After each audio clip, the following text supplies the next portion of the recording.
No, és que nosaltres tenim vocació de partit nacional i no només de bisagra, sinó d'alternativa nacional.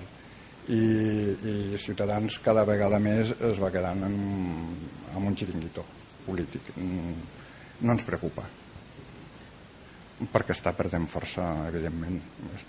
Està perdent afiliació i discurs, de fet. Cada vegada és més un discurs localista, només de l'àmbit de Catalunya i d'unes qüestions molt determinades, els problemes lingüístics i poca cosa més. Jo em penso que no han fet suficient.